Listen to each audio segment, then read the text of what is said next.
हर हर महादेव, हर हर शंभो। ये जोशीमठ का प्राचीन शिव मंदिर है। और जैसे कि उत्तराखंड हिमालय के बारे में ये कहावत चरितार्थ है कि कंकण में कंकण कंकण में शंकर, कंकर कंकर में शंकर विराजमान है। यहाँ की वनस्पतियों में, यहाँ की पहाड़ों में, यहाँ के पेड़ पौधों में कस्मे देवाय हविषा विधेम। ऐसे किस देव की हम उपासना करें जिसने प्रकृति को इस तरह से अपने प्रकृति के कैनवास पर कुची से विविध रंग, मनोहारी और दिलकश रंग भरे हुए हैं। इस मंदिर की खास विशेषता ये है कि इस ज्योतिश्वर महादेव मंदिर में आदि गुरु शंकराचार्य ने तप किया था और उनकी तपस्थली के रूप में इसको माना जाता है।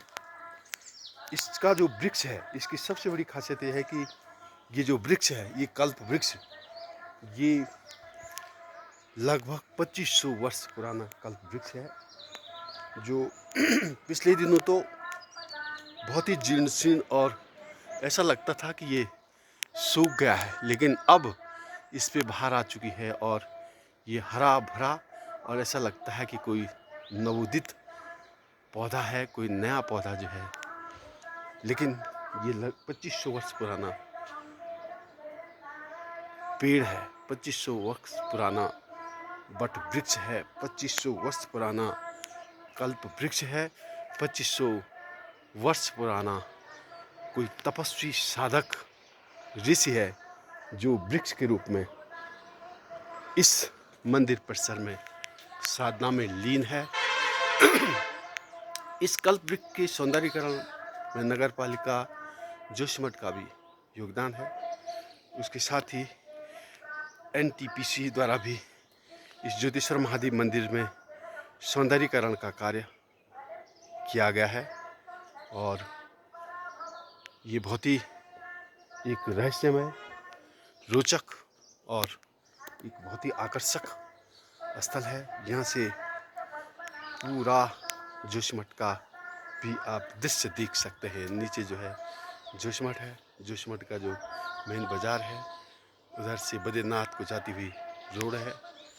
तो बद्रीनाथ और जोशीमठ के क्षेत्र में मैंने देखा कि हर जगह पर कुछ न कुछ ऐसा आकर्षण है जो कि आपको रिझाता है, आपको अपने मोह पास में बांधता है। जैसे कि ये आदिगुरु शंकराचार्य की प्राचीन गद्दी है। इसके अंदर आप कैसे कह सकते हैं कि 8वीं सदी में जब आदिगुरु शंकराचार्य या आदि शंकर भी जिन्हें कहते हैं, आदिगुरु शंकराचार्य या भगवान शंकराचार्य भी उनको कहते हैं, उनकी तपस्थली है और उनकी प्राचीन गद्दी है। जब उन्होंने इस क्षेत्र में इस ज्योतिर्मठ में, इस बद्रिकाश्रम क्षेत्र में अनेक मंदिरों की स्थापना की थी और उनमें से एक मंदिर नीचे ज्योतिर्मठ का भी है, नरसिंह भगवान का भी है, जहाँ पे कि उन्होंने भगवान नरसिंह की स्थापना की थी। और ऐसा माना जाता है कि भगवान नरसिंह उनके इष्ट देव थे और उन्होंने अपने इष्ट देव की उपासना के लिए वहाँ पर मंदिर की स्थापना की, जो मंदिर आज भी बड़ी भव्य तरीके से वहाँ पर विराजमान है और श्रद्धालुओं और भक्तजनों की आस्था का केंद्र है। तो जोशीमठ, भले ही चमोली से जब जोशीमठ की तरफ आते हैं तो लगता है कि कहीं किसी कंदरा में और गुफा की तरफ हम जा रहे हैं, लेकिन जैसे आप जोशीमठ पहुंचते हैं, जोशीमठ के रास्ते से आप आगे बढ़ते चले जाते हैं, तो आप यहाँ की प्रकृति में रम जाते हैं, रच बस जाते हैं और धीरे धीरे आपको लगता है कि जोशीमठ आपकी जीवनचर्या का एक अभिन्न हिस्सा बन गया है। इसलिए प्रकृति के आकर्षण, प्रकृति के रहस्य अनादिकाल से ही मनुष्य को अपनी ओर लुभाते रहे हैं, रिझाते रहे हैं, खींचते रहे हैं। तो आज मैं इस कल्प वृक्ष के बारे में आपको कह सकता हूँ कि 2500 वर्षों से, जबकि कई पीढ़ियाँ गुजर जाती हैं, कई युग बीत गए, तब से ये वृक्ष, ये तपस्वी वृक्ष यहाँ पे खड़ा है। इसलिए मैं इस वृक्ष की साधना, इसकी तटस्थता, इसकी एकाग्रता, इसके अस्थायित्व और इसके 25 वर्षों से खड़े रहने की साधना को